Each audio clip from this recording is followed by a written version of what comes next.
Brief report Mutan Cohesión in Premature Ovarian Failure.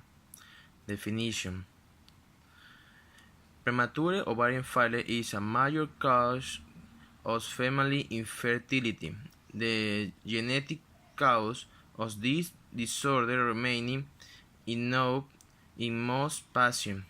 Using whole exome sequence analysis of a larger consanguineous family with inherited premature ovarian failure, we identified a homozygous 1BP deletion inducing a flagship mutation in stage 3 on chromosome 7.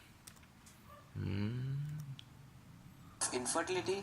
These are unfortunate young girls or women who have become menopausal, practically menopausal at a young age. It is because they were born with a lower than normal ovarian reserve which got exhausted at a younger age than the usual age of 45 to 50 when menopause is supposed to have occurred. They will need a hormone evaluation to diagnose the condition, ultrasound to see if the uterus and the ovaries have any problem, and sometimes genetic testing by what is known as a karyotype. Most of these patients will bleed when given a combination of estrogen and progesterone hormones, a simple combination pill, which indicates that they have a normal uterus and are capable of getting pregnant. However, they will have very high levels of FSH and LH and very low levels of AMH, indicating and helping us to diagnose premature ovarian failure. The only way they can get pregnant is by taking donor eggs, because the fact that ovarian failure has set in means that these patients do not have healthy oocytes to produce a healthy normal child. They have excellent success rates with egg donation to the tune of 50 to 60% per cycle and should be encouraged to avail of this particular third-party assisted reproductive technology. Some of these patients, of course, are more unfortunate and are born without a uterus, in which case they would not only need a donor oocyte but would also probably need a surrogate mother. Both these treatments, egg donation and surrogacy, are relatively easy to perform because of the smooth conduct of these procedures which has been happening for the past 2 decades and surrogacy for almost the past 1 decade. Continue. Application of medicine. Premature ovarian failure death in point of primary ovarian insufficiency affect approximately 1% of women worldwide. Patients with premature ovarian failure present with at least a 7-month history of amenorrhea and elevated plasma levels of follicle stimulating hormone, more 40 IU per millimeters. Today, genetic alteration included chromosomal deletion, rearrangements, and autosomal and X-linked mutation have been identified in patients with this disorder. Oocyte donation is indicated in women carrying serious diseases linked to chromosome or to genes that be identified as present. Cons. Although a majority of cases are idiopathic, premature ovarian failure can be caused by infect agent, chemotherapy, pelvic surgery, autoimmune disease, environment factor, or genetic condition. Issues applicable in Ecuador.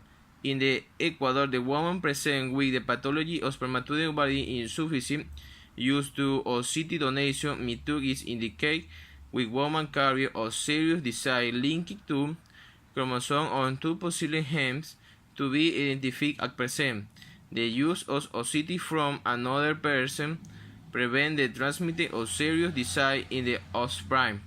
The donated oocytes are inseminated or inject with the sperm of the husband or partner of the recipient, who will carry the pregnancy. As with the donor oocyte, the recipient can access is another mostly that is in which their identity is unknown to the donor and vice versa. It can also be done with a donor, now be the recipient family member or friend. The probability of pregnancy with ovodonation therapy is more related to the age of the donate ovus than the age of recipient woman. Will we query pregnancy? The percentage of pregnancy is around 48 to 60% with the transfer of 2 to 3 embryons per cyclet.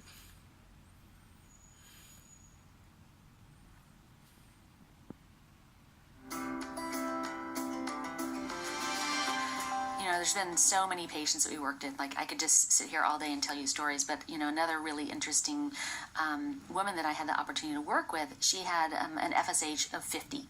So FSH is the follicle stimulating hormone.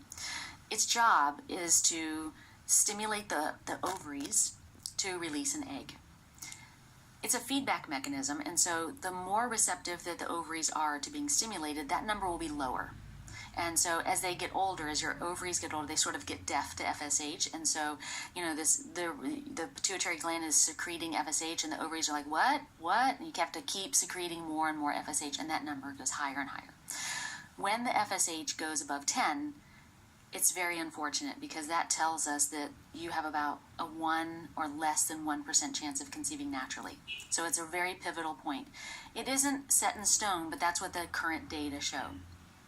So this woman came to us, and she was in premature ovarian failure, and her FSH was 50.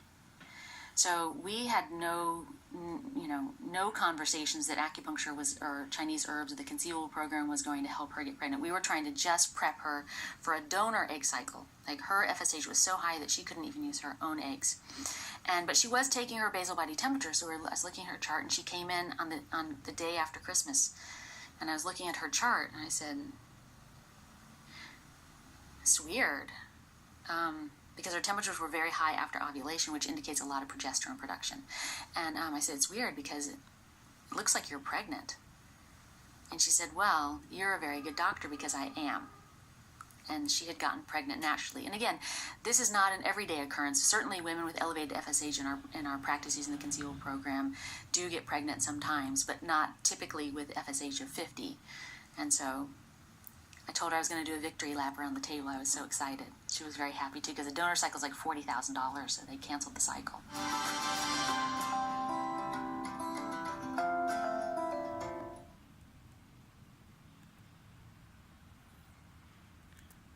In conclusion, the implied stage 3 mutant in premature ovarian failure and the meiosis-specific cohesión complex in enabling fertility. Cohesión are implicated in the repair, replication, and recombination of DNA, as well as in chromosomal stability, transcription regulation, string cell pluripotential, and cell differentiation. The study expanded the spectrum of cohesinopathies, which included severe constitutional disorders such as the Cornelia de Lange syndrome and the Robert syndrome to one with isolated infertility. Thank you.